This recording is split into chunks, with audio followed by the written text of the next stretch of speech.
प्रिय क्रांती मित्र हो, जय भीम, जय अशोक, जय संविधान, जय भारत।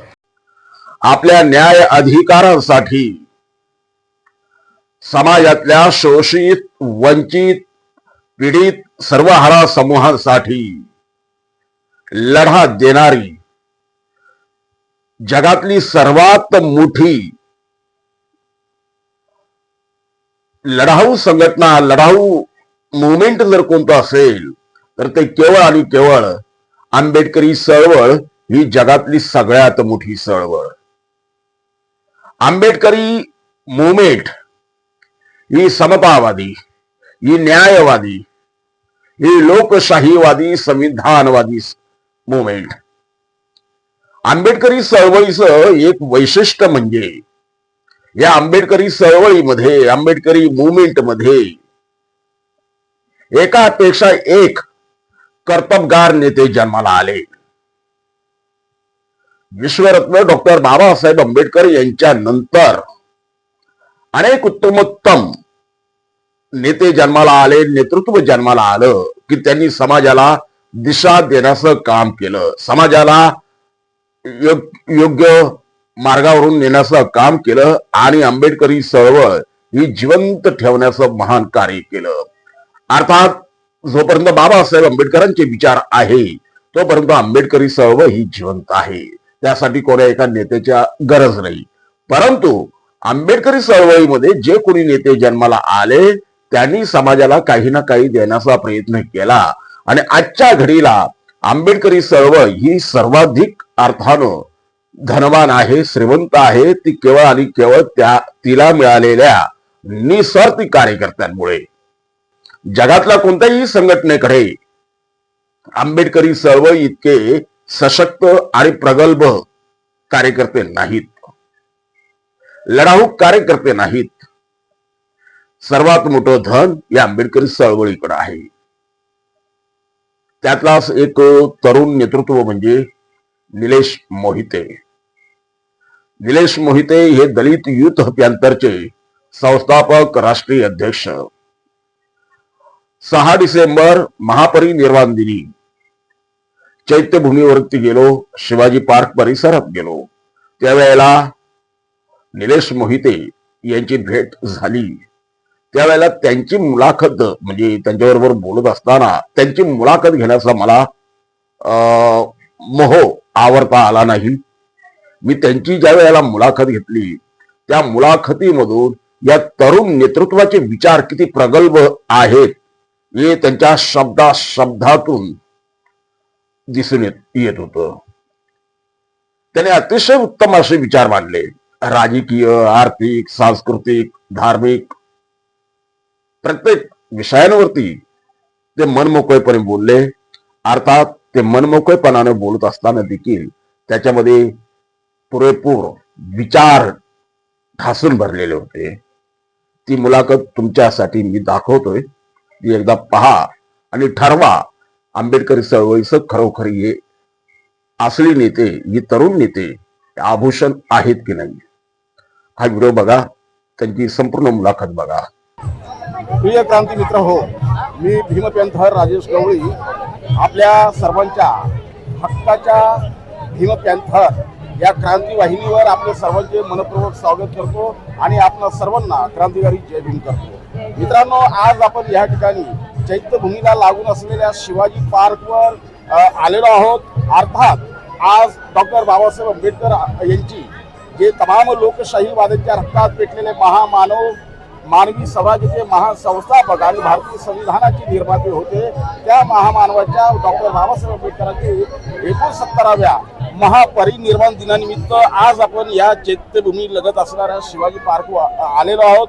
निमित्त या ठिकाणी आपल्या सोबत निलेशजी मोहिते, वास्तविक पाहता त्यांच्या ओळख करून देण्याची मला या ठिकाणी आवश्यकता वाटत नाही, परंतु या चॅनलवरती जे कोणी नवीन असतील त्यांच्यासाठी मात्र मी त्यांच्याबद्दल थोडक्यात माहिती देतो की दलित पॅंथर जे क्रांतिकारी युवकांचं प्रतिनिधित्व करतंय, त्या क्रांतिकारी युवकांना योग्य ते दिशा आणि दिग्दर्शन करण्याचं काम जो तरुण सातत्यानं करतोय आणि त्यांचं नेतृत्व या ठिकाणी आक्रमक पद्धतीने करतो ते निलेश मोहिते. आणि दुसरी त्यांची एक अशी ओळख आहे की आजपर्यंत निलेश मोहिते यांनी जे काही कार्यक्रम आखलेले आहे, मग विद्यार्थ्यांना वह्या वाटप करणं असेल, महिलांचा मान सन्मान करणं असेल, गुणगौरव समारंभ असेल किंवा वयोवृद्ध व्यक्तीचा सन्मान करणं असेल, अशा अनेक विविध त्यांनी उपक्रम या ठिकाणी राबवले. आणि विशेष म्हणजे या ठिकाणी आज आपण जिथं बसलो त्या ठिकाणी भोजन दानाचा देखील त्यांनी उपक्रम गेली 14 वर्ष सातत्यानं राबवत आहे. आणि विशेष म्हणजे कोणाकडूनही कोणत्याही प्रकारची वर्गणी आर्थिक न घेता स्वतःच्या खिशातून जो बाबासाहेबांनी मंत्र दिलेला आहे की आपल्या कमाईतून 20वा हिस्सा या समाजासाठी द्या, तो मंत्र ते तंतोतंत अंमलात आणत आहे. आणि आपल्या सौ कष्टातून सौ कमाईतून हा कार्यक्रम ते राबवत आहे. मी ह्या संदर्भात अधिक माहिती अर्थात निलेशजी मोहिते यांच्याकडून घेणार आहे. मोहितेजी, आपलं चॅनलमध्ये भीमक्रांती वाहिनीमध्ये आपलं मनपूर्वक स्वागत आहे. धन्यवाद. गेली 14 वर्ष आपण हा भोजन दानाचा जो महान उपक्रम हाती घेतलेला आहे, ह्या उपक्रम हाती घेण्याची मागं आणि हे अर्थात तुम्ही तुमच्या सौ कष्टातून सौ कमाईतून करता, ही प्रेरणा तुम्हाला कशी मिळाली? सर्वप्रथम सर्वांना क्रांतिकारी जय भीम. आणि आपल्या या वाहिनीच्या माध्यमातून महामानव विश्वरत्न बाबासाहेब आंबेडकर यांच्या पवित्र स्फूर्तीनं मी अभिवादन करतो. आणि तुमचं जे भीम पॅन्थर वाहिनी आहे तिलाही शुभेच्छा देतो, कारण आपण समाजातल्या तळागाळातले जे विषय आहेत ते विषयाला वाचा फोडण्याचं पण काम करता, त्याबद्दल आपणही कौतुकास पात्र आहात. आणि या चैत्यभूमीच्या परिसरातून मी आपलंही अभिनंदन आणि कौतुक करतो. आपल्यामध्ये मी कालच माझी स्टेटस होती की मी खूप नशीबवान भाग्यवंत आहे, कारण मला जन्माला बाबासाहेब भेटले. माझा जन्म हा मुंबई सेंट्रलमधला आहे, राहायला भायखळ्यात होतो. बाजूला चैत्यभूमीच्या इथे कॅटरिंग कॉलेज आहे, तिथे माझे आजोबा कामाला होते. आजोबांचा हात धरून चैत्यभूमीवर मी येत होतो अजंता वयापासून. आणि तेव्हा मी पाहत होतो की इथे डोक्यावर गाठोडं बांधून हजारोचा जनसागर प्रत्येक वर्षी इथे येत होता. कॉलेजला शिकत असताना ती एक मनात खुणगाड बातली होती की इथल्या येणाऱ्या जनसमुदायाला आपल्याकडून फुलण्या फुलाची पाकळी तरी गेली पाहिजे. आणि मग शिक्षण संपलं 2008ला, नोकरीला लागलो. त्यानंतर वैयक्तिक आयुष्यामध्ये स्थिर सावध झालो आणि मला असं वाटलं की आता कुटुंबाच्या बरोबर समाजाची माझी जबाबदारी आहे. तुम्ही समाजाला तेव्हाच देऊ शकता जेव्हा तुमच्याकडे काहीतरी असेल. मी देशातल्या जगातल्या मोठ्या कॉर्पोरेट्समध्ये आजही काम करतो आणि मग मी ठरवलं की आपल्या उत्पादनातला जो काही वाटा आहे त्याच्यावर आपल्या समाजाचाही हक्क आणि अधिकार आहे. 2011 पासून आम्ही चैत्यभूमीच्या परिसरामध्ये 5 आणि 6 या 2 दिवशी देशभरातून देशाच्या कानाकोपऱ्यातून येणाऱ्या भीमसैनिकांच्या भोजनाची व्यवस्था करतो. पहिले 3 वर्ष आम्ही काय करतो, पोहे बनवून घेऊन येत होतो आणि मग लाईनमध्ये जे उभे होते भीमसैनिक त्यांना देत होतो. त्याच्यानंतरच्या 4-5 वर्ष आम्ही भायखळ्याला बनवत होतो आमच्या कार्यालयामध्ये, पण गेली 6 वर्ष मी इथेच बनवतोय आणि इथे वाटतोय. मागच्या वर्षी आम्ही साधारणपणे 34,000 लोकांना भोजनाची व्यवस्था केली होती. यावर्षी आमचा 50,000 टार्गेट आहे. आम्ही काल साधारण 12:30ला चालू केलं होतं. आमची शेवटची अंडी सकाळी 5:30ला संपली. आम्ही काल साधारणपणे 21 ते 22,000 लोकांना काल वाटलंय. आजही आमचं सकाळी चालू झालंय. आता दुसऱ्या हंडे आपण मागे पाहाल की मागेही चालू आहे. तर हे सगळं बाबासाहेबांनी दिलेलं आहे आणि ते आम्ही परत त्याचा प्रयत्न करतो. याच्या पलीकडे मला वाटत नाही की मी खूप चांगलं काम करतोय. मला एक विशेष गोष्ट तुम्हाला सांगायची वाटेल, तुम्ही उल्लेख केला तोही खरा आहे. सुरुवातीच्या काळामध्ये मी माझ्या खिशातूनच पूर्णपणे करत होतो, परंतु गेल्या 4-5 वर्षानंतर माझ्या ह्या कार्याची दखल माझा समाज घेतोय. म्हणजे आता कार्यक्रमाचा चेहरा फक्त निलेश मोहिते आहेत, ह्या कार्यक्रमाचा बॅनर दलित पंथ असेल, पण हा कार्यक्रम खऱ्या अर्थानं समाजातील जी बाबासाहेबांची शिकलेली लेकरं आहेत, जी करती लेकरं आहेत, ही मला आता सरळ असं मदत करतात. त्यामुळे त्यांच्या मदतीला मी नाकारू शकत नाही. माझ्यावर मदतीचा म्हणजे मागच्या वर्षी आणि आताही मी सांगितलं लोकांना की आता बाबांना मदत पाठवणं बंद करा, कारण आता तुमची मदत मला चैत्यभूमीपर्यंत पोहोचवता येणार नाही. आणि याच्याबरोबर विशेषतः तुम्हाला मी सांगतो की दलित पंथांना मी BMC ची भरती केली होती, आम्ही PMPL ची भरती केली होती, आम्ही FCI ची भरती केली होती आणि या भरतीमध्ये सगळ्या जाती धर्माचे विद्यार्थी होते, सगळ्या उमेदवार होते. त्याच्यामुळे मला ह्या 6 डिसेंबरच्या कार्यक्रमामध्ये मदत करणारे बहुसंख्य मराठा समाजाचे आहेत. 20% जास्त मराठा समाजाचे आहेत, 30-35% OBC समाजाचे आहेत, बौद्ध समाजाचे आहेत आणि इतर SC पण आहेत. त्याच्यामुळे मला त्यांची मदत मिळते ह्याच्यापेक्षा मला असं वाटतं की बाबासाहेब यांच्यावर मी पोहोचू शकलो. काशीरामजींचं म्हणणं होतं की मुझे तुम्हारा सिर्फ वोट नहीं चाहिए, मुझे तुम्हारा वोट के साथ नोट भी चाहिए.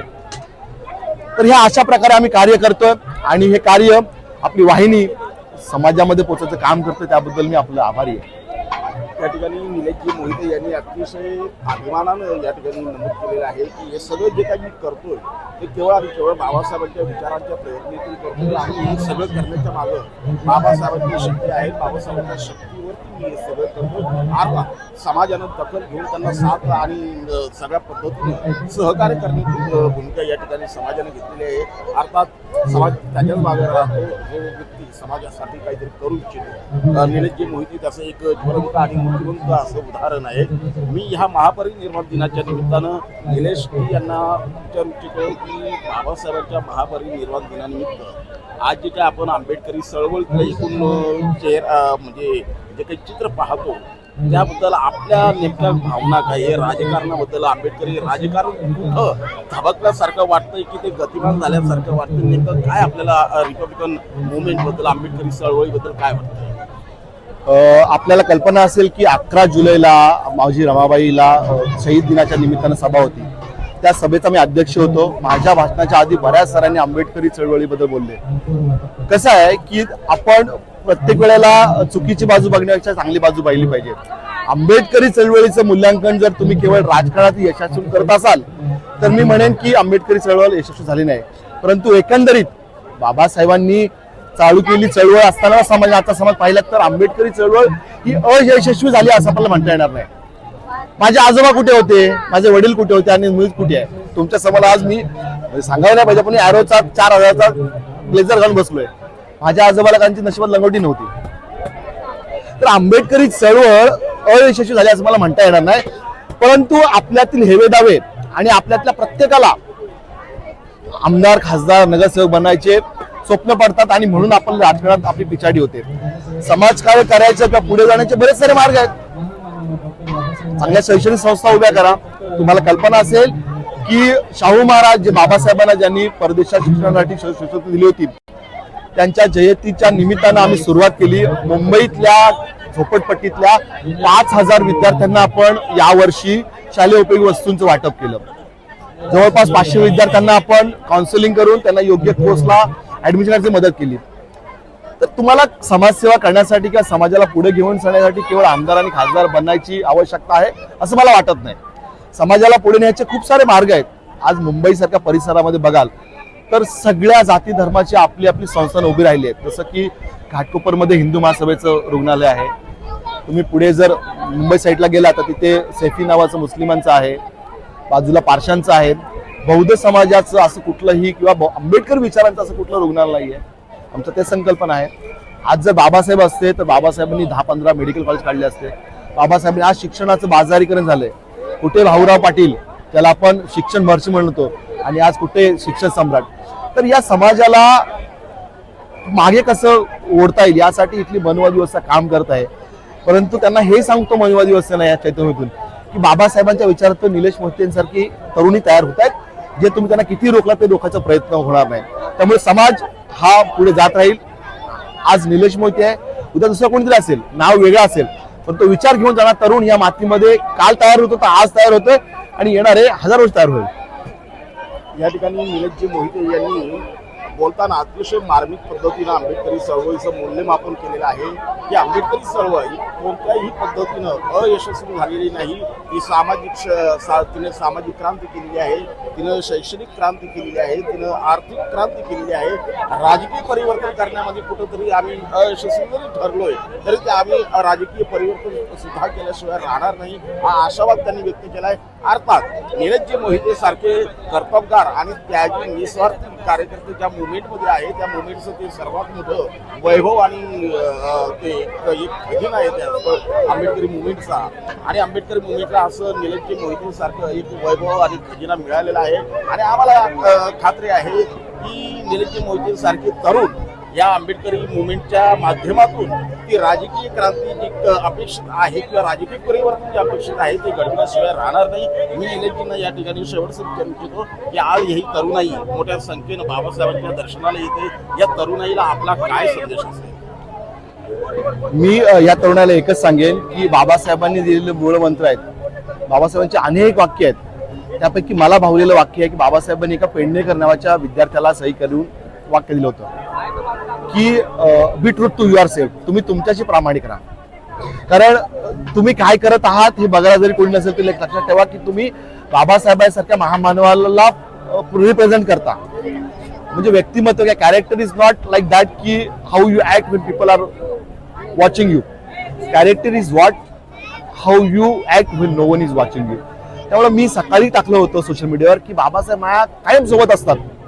मी वागताना, मी बोलताना विचार करतो की बाबासाहेबांनी मला पाहिलं तर काय म्हणतील. माझी एखादी कृती पाहिल्यावर, माझं एखादं वाक्य पाहिल्यावर त्यांना अभिमान वाटेल की त्यांना माझ्यावर शरम वाटेल. जर का आजच्या तरुणांना हा विचार केला की आपण बाकी गोष्टी मानत नाही, पण मी म्हणतो की बाबासाहेब माझ्या बरोबर आहेत, ते मला पाहत आहेत आणि हे वागत असताना म्हणून गवळीजी माझ्याकडून कुठल्याही प्रकारे अनुचित प्रकार घडत नाही. कारण मी नेहमी समजतो की मला माझा बाप बघतोय, त्याचा धाक आहे. आणि म्हणून तरुणांना सांगेन की तुम्ही स्वतःशी प्रामाणिक राहा आणि बाबासाहेब तुम्हाला पाहतात हा विचार ठेवून जगा. तुमच्याकडून कधीही कुठल्याही प्रकारे चुकीचं घडणार नाही आणि तुम्ही समाजाला योग्य दिशा द्याल. या देशाचे आणि समाजाचे तुम्ही चांगले नागरिक व्हाल.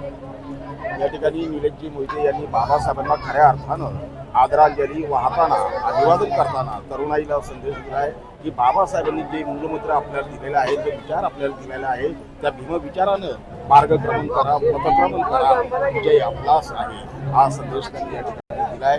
अर्थात भीम पॅन्थर या चॅनलवरती, या क्रांती वाहिनीवर आपण जर नवीन असाल तर या चॅनलला शक्ती द्या, बळ द्या, ऊर्जा द्या, सबस्क्राईब करून आम्हाला नफरतपणाचे विरुद्ध लढायला ताकद द्या. आपण क्रांती वाहिनीला आपला अमूल्य वेळ देऊन मुलाखत दिली त्याबद्दल आपलं मनपूर्वक आभार. आपलाही आभारी आहे. क्रांती मित्र हो, भीम पॅन्थर हे आपल्या हक्काच्या यूट्यूब चॅनलला कृपया सबस्क्राईब करून आम्हाला विषमतावादी शक्तींच्या विरोधात लढण्यासाठी बळ द्या, शक्ती द्या, ऊर्जा द्या. कमेंट करा, लाईक करा, शेअर करा.